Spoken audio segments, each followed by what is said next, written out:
MIG, TIG, stick, flux core, that only scratches the surface of what's really out there. Welcome to WELD, where each week we explore different pathways in the welding industry. I'm your host, Beau Wigington, and this week I'm ranking 27 different welding processes by utility, accessibility, and overall coolness factor. Austin did this over on the main channel, so I figured I'd give it a shot too. We've got a lot to cover today, so let's dive in. I broke everything into 5 sections, starting with the classics, arc welding. First up, we have gas metal arc welding, or MIG, as most of us call it here in the US. For about half of the population, this is welding. The learning curve is very friendly, not saying it's easy to master, but modern machines make it feel very close to just point and shoot. You'll see it everywhere, especially in manufacturing and fab shops, and the speed alone makes it a power horse if you're building by yourself. MIG is going in the A tier. Next up, we have submerged arc welding. This is not something that you're going to see every day unless you went to school in a shipyard or you're more in the engineering field, but deposition rate is king. This process, it delivers on that for sure. Instead of shielding gas, the arc and puddle are buried under a blanket of granular flux. You can really pile it in. I've heard people say that you can use kitty litter if you run out of flux. I don't know if I would be testing that on critical parts, but if you've done that, please let us know or send us a video because I would like to see it work. Because you can't see the arc and it's mostly automated, I'm going to land this one down in the C tier. Next process that we're going to be talking about is twin carbon arc welding. Not something that most people are going to see these days, but back in the 1800s, this was the way to do it. How it works is that you have 2 carbon rods, very similar to the ones you'll be using in carbon arc gouging, and then you have an adjustable gap with the slider. You have to be using an AC machine because one side is going to be hooked up to the positive and one side is going to be your ground. I got to try it. It's very cool, but the brittle welds and hard to control factor is going to land this one down in the D tier. Sorry, guys.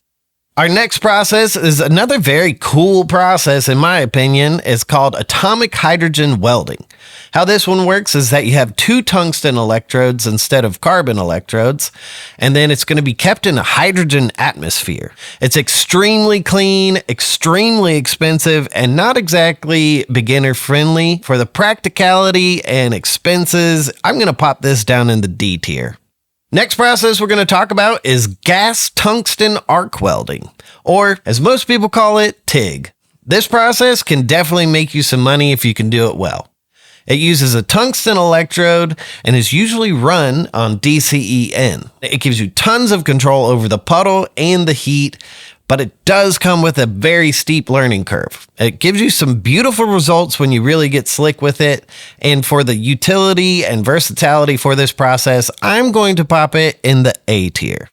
Our next process we're going to talk about is shielded metal arc welding, or as most people refer to it, stick welding. If MIG wasn't what you pictured when you first heard about welding, it was definitely this process.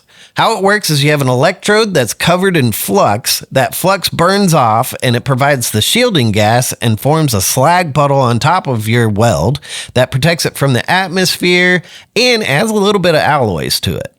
It's very portable, very affordable, but it is kind of tough to get used to. You have no gas bottles to work out. It's pretty simple to set up and it makes you look very cool in my opinion. So just for that, I'm popping it up as our first S tier. Sorry, I love stick welding and I'll stick to it. Stick and MIG had a baby and it gave us flux core. How it works is there's a tubular wire with this one that has flux inside. Gives you massive deposition rates, all position capability, but do know what wire you're using. Self-shielded and dual shielded are definitely not the same thing. Run dual shield without gas and you're going to have a bad day. Because of versatility and production power, flux core earns itself an A tier. Our next process is plasma arc welding. I've never actually got to try this, but if you want to bring me out and let me see it in person, I would love to do it. This is very big in aerospace and medical industries. It's very expensive and kind of rare, but it sounds cool. So I'm popping it into the C tier until somebody lets me try it. Our next process we're going to talk about is stud arc welding, or stud welding as some people will say. Got studs to attach? This is the way you do it. Very common in automotive and structural work, and it's extremely satisfying to see in person. So for that, I'm popping it up in the B tier. Now that we got all of our arc welding processes out of the way, we're going to move into the resistance welding world that is very popular in manufacturing. First up, we have resistance spot welding. How it works is you clamp two sheets together, pass current through it, it creates a little nugget between the two, and that's it. The automotive industry lives on this process. It's very, very useful, not thrilling to watch, so I'm going to pop it down in the C tier. Next process we're going to talk about is projection welding. How it works is they have a bunch of preformed bumps where they want to attach different things like studs or brackets, and then everything is clamped down. They send electricity through it all, and it melts at those bumps because the heat is just focused there. So it'll attach to all the brackets that you clamp to it. Very smart for production, very rare for welders to be doing. So for that fact, I'm going to be popping it down in the D tier. This one actually sounds pretty cool. Our next process we're going to talk about is flash welding. How it works is you have two parts with a small gap. The current jumps in between the two and it flashes and heats up both sides, and then pressure joins them together. It's used a lot in rail and automotive, and because it has sparks, I'm popping it in the B tier. Now that we got all of those boring processes out of the way, let's move into something that's very fun and cool. I'm talking about gas welding. First up, we have oxyacetylene welding. It's one of my favorites for sure, but it is a little bit expensive if you ask me. How it works is you have a torch that mixes oxygen and acetylene. It melts the base metal, and then you add filler if needed. It's portable, no electricity required, not the fastest, not the cheapest, but still classic and still by far one of the coolest, so that's why it's landing in the S tier. Our next process is going to be oxyhydrogen welding. It produces a very clean flame, and the only byproduct that you're actually making is water. That's kind of cool. Very common in jewelry and glass making, but not very common in actual quote-unquote welding. We're not building bridges with it or melting steel, so for that, I'm popping it down into the F tier. But I do want one, so if someone wants to send one my way with one of the cool machines that makes the gas on demand, might move its way up. Just saying. Our next process is air acetylene welding. It's more soldering and brazing than welding, mainly going to be used on copper, brass, and bronze work. Very big in the plumbing industry, and if you've had a furnace replaced in your house like I have, I watched him do it right there in my closet. You're not going to be using it in a fab shop or anything like that, but because of the usefulness of it, I'm going to pop it in the C tier. That's all the gas welding we're going to talk about today, and now we're moving into the old solid state welding. This is where the industrial heavy hitters live. And first, we're going to talk about friction welding. One part, it spins very fast, and it's pressed into another one that's locked in place.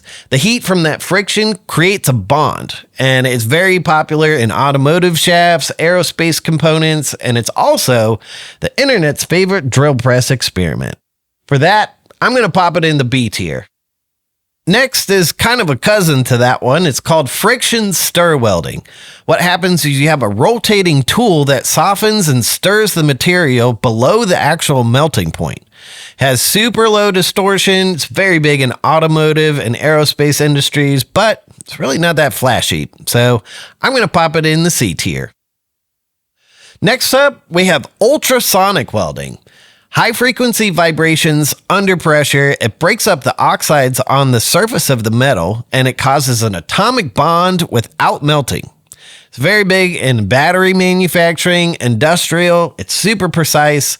Not something that you're going to see every day though. And because there's no actual sparks or melting metal, I'm popping it down in the D tier. Sorry guys. Next up, we have explosion welding. This one's great for joining dissimilar materials. How it works is you have to carefully set up all the explosions on the top piece while leaving a gap in between them, and then the controlled detonation forces all of that air out, and the oxides blow away, and the metal just slams together with the force, and then boom, you got one piece of metal. It's very popular for cladding, so if you need corrosion resistance on one side, but you want something that's not as expensive on the other, boom, that's a great way. Does take days to set up, and you don't even get to see the fun part of the explosion. I'm popping this one down into the F tier for spectator experience. Next, we have diffusion welding that sounds kind of like a nightmare. You got to have ultra clean surfaces, high heat, pressure, and a vacuum environment. Atomic bonding happens without melting the material. Very popular in the aerospace and nuclear sectors, but it's very complicated and rare these days. So for that, I'm popping it in the D tier. Next process we're going to talk about is forge welding. This is the original process. How it works is you heat up the metal, add flux, slam it together with a hammer, and boom, you got a weld. Simple in theory, hard in practice, and delaminations happen a lot. But it can be done at home too, and you don't need any electricity or fancy machines. You just need a forge, anvil, and a hammer, and some flux, and you're good to go. Out of respect alone, we're going to pop this one up in the S tier. All right, everybody, we're in the home stretch. We're moving into our high energy processes. First up, we have laser beam welding. This is fast, precise, and great for tight tolerances and dissimilar metals. And now there's even handheld versions that have been just sweeping the industry over the past 5 years.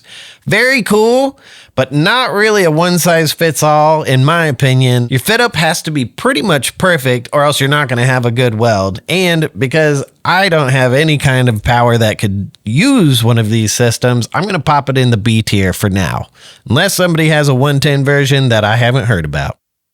Next process up is electro slag welding. This one, I was very impressed. I had never heard of it before, but it was very cool to research and see how it's done. How it works is it's usually in a vertical joint, and you have a little shoe that's on the front. They'll fill that up with flux and then insert the electrode. They start an arc. Once that arc's started, they don't need an arc anymore because of the reaction with the flux. And then it just creates this giant slug that moves with that shoe that holds it in place. Very, very good for thick plate in places like shipyards. But because it is hidden behind that copper shoe and you don't really get to see any of the action, I'm going to pop it in the D tier. Next process we're going to talk about is electron beam welding. This one, very cool name, but very complicated in practice. Has to be done inside of a vacuum chamber, and it uses a focused electron beam. Very deep penetration, very big in the aerospace world, and the cost is also very big. It's incredibly capable, but it's not that accessible, and because of that, I'm popping it down in the F tier. Our next and last process is definitely one that I wanted to save for last because I think it is by far the coolest. Thermite welding.